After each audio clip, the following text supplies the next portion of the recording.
Lejla tajba bibtijaj, nilqakom għall-analiżi tiegħi tal-partita ta' bejn Sparta Praha u Liverpool fir-Round of 16 tal-Europa League.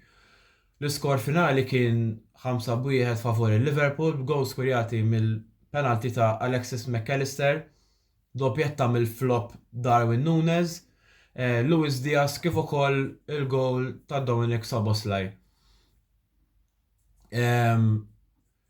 Kienet logħba fejn marret teħfef mill-ħsibna, ovvjament tilab away fl-Europa League qatt ma tkun faċli, irrelevanti l-kwalità tat-timijiet għax pereżempju tista' tinserta timijiet fejn bħala livell tolob ikun mhux għoli ħafna, imma ikun ground diffiċli biex tilab ġo fih. Eżempju, ħansemmi ftit snin ilu meta rbaħna ċ-Champions League, ġejna fl-istess grupp ma' Red Star Belgrade fejn oraj dawn mhuwiex tim ta' barra minn hawn. Imma il-ground ver diffiċli biex tilab ġo fih. Eżempju, meta labna l-logħba tagħna home tajnihom erba' faċilment se tkun iktar għal ġiena, però meta labnilhom away badna art. Turi li xi kultant ikollok atmosfera kbira taffettwa ħafna.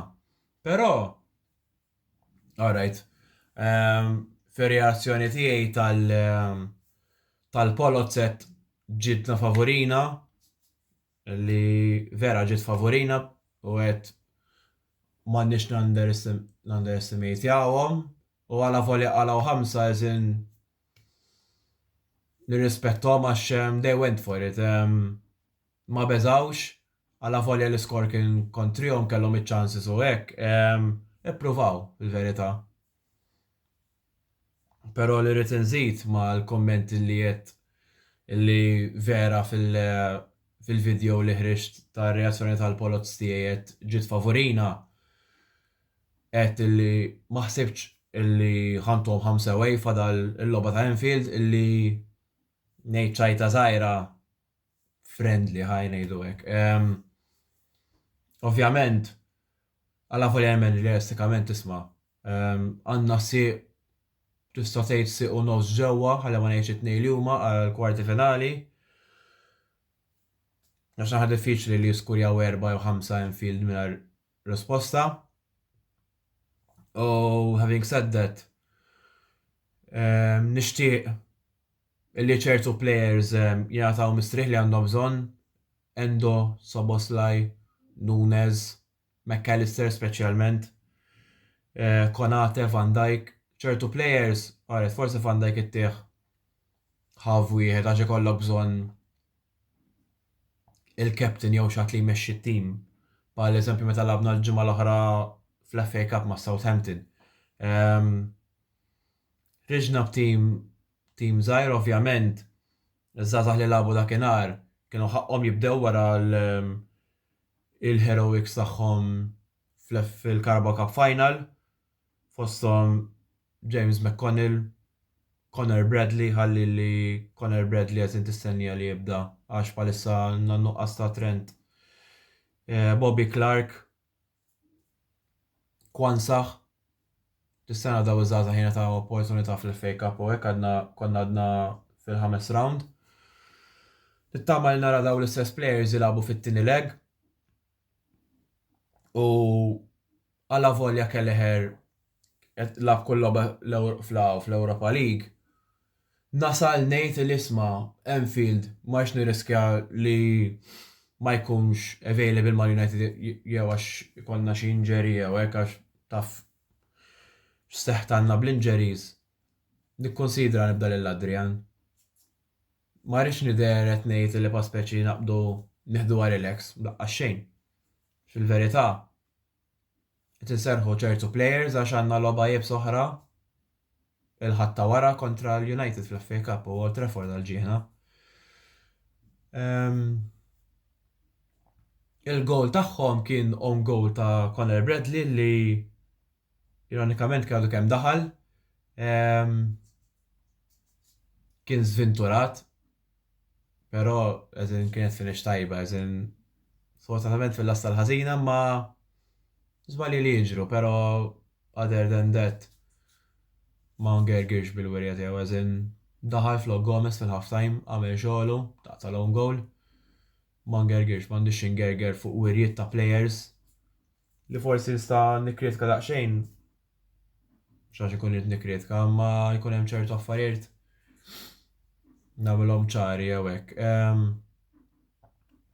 Gakpo. Jiena Gakpo għandi saħabi jafuni eżin nipprova ma maqdarx, ma ħabx maqdar jiena. Jekk hemm maqdar għax naf li plejer kapaċi jilab livell aħjar. U il-kritika tiegħi hija illi palissa ikollu ċans qudiem il-lasta minn mhux qed jagħmlu. Fis-sens, tifhem li mhux ħadd iskurja dejjem, però come on, kollok 3 chances, 4 chances. ċo tlieta tkun one on one u għet minnhom kien laqgħu tajjeb il-goal eżin gol diffiċli, ma 4 eżin tlieta kważi qudiem il-lasta, kważi one on one, u ġo l-goal tihom mhix stampa tajba l-Gakpo. U mhux qed ngħid li għandna nbiegħu jew hekk, imma għandu bżonn jaħdem fuq il-finishing għax normalment Gakpo ttieħ ċans. Jekk mhux dejjem ħajamlu, mat-tieni darba ħajamlu. U Gakpo plejer kapaċi u hekk eżin għandu talent, għandu potenzjal. Eżempju mal-PSV kien tajjeb ħafna. Li għandu fil-Premier League mhux fast, mhux l-iktar plejer fast jew hekk, imma nittamaw illi jekk pereżempju għandu futur magħna li nemmen li għandu, skont min ikun il-coach tagħna nemmen illi ma' żmien jitejjeba dik. Ovvjament għadu 24, fadallu il-pik tiegħu fadallu biex jasal. Ukoll ngħaddi żewġ komment fuq dak li mbierek offside ta' Salah. Mela x'inkonna 4-1 tellajna ballun milli kienu minn għalija jekk mhux se żbaljat l-azzjoni kienu rabħu l-ballun isparta. Imma mbagħad erġajna rbaħnieh rabħu Bobby Clark. U Sobos li qasam il-Salah u skurja. Issa ħankun onest, x'indaħal il-ballun għal-bidu kelli dubji jekk kien xon jew le. Imma eżin kien hemm VAR check għaddejja u għabad waħsar il-gowl offside. Mbagħad mort biex nara ritratt jiena eżin kont taqallef fuq Twitter u hekk u nara li ma kienx offside. Laki li ma switniex daqshekk għalissa jngħidu hekk jew s'issa, imma kemm il-darba ħajkun hemm deċiżjoni ħażina ħadd tmur kontrina. Mela l-ewwel waħda tat-Tottenham illi nsemmija di f'videos differenti, naħseb kont illi ma nsemmi daqsxejn. Imma kważi kull video nitkellem fuq xi kontroversja ħażina fil-VAR minn. Il-gowl ta' Diaz kontra Tottenham illi ħasru ma pinġewx il-linji. Iż-żewġ karti ħomor għalija ma kienux karti ħomor. Il-handball ta' Odegaard kellu jingħata penalty ma tawx.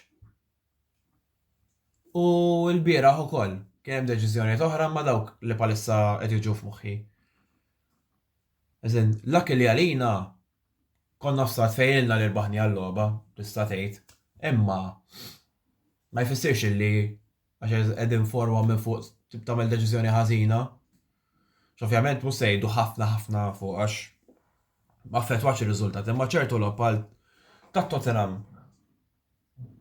u tal-Arsenal tistenna li ħajtkellmu fuqha. U ħaġa li ħarqetni wkoll, eżin m'għandix taqsam mal-logħ tal-lum. Il-ġimgħa l-oħra tal-Forest meta skurejna fl-aħħar. il-media outrage li kien hemm ħabba ta' drop ball jew għax żied iktar ħin tal-biża' għandhom xi ħaġa kontrina il-media u n-nies kollha kontrina.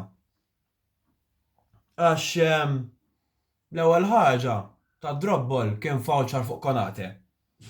Ġifieri ma kellux kun drop ball għal Forest. U ċertu anke tista' tgħid illi il-difensur jew attakkanti ma minn kien tal-Forest kien fortunat ma qalax ħamra għax kienet ħajfut fras Konate u Konate ma tantx dam mal-art. Għax rrid jiġġieled sal-aħħar biex jgħin it-tim iġib 3 punti. U oħra ta' 8 minuti ħin miżjud.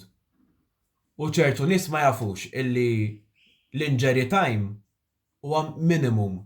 Eżin, jekk taħli 5 minuti minn dawk 8 minuti, dawk 5 minuti moħlin ħajintlabu wara li għaddu 8 minuti oriġinarjament. U wkoll il-gol ta' Nunes kien skurjat fit-98 minuta u xi 30 sekonda. U kien hemm tisma' ħafna haters jgħidu il-stoppage time sa' kemm jiskurjaw il-Liverpool ismani.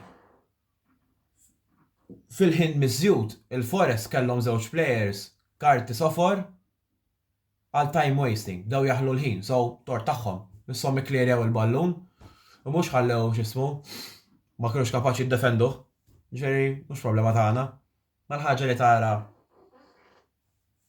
iktar attenzjoni fuq dik milli deċiżjonijiet ċari li kienu ħżiena ma' Tottenham u mal-Arsenal. Aġenda kontrina.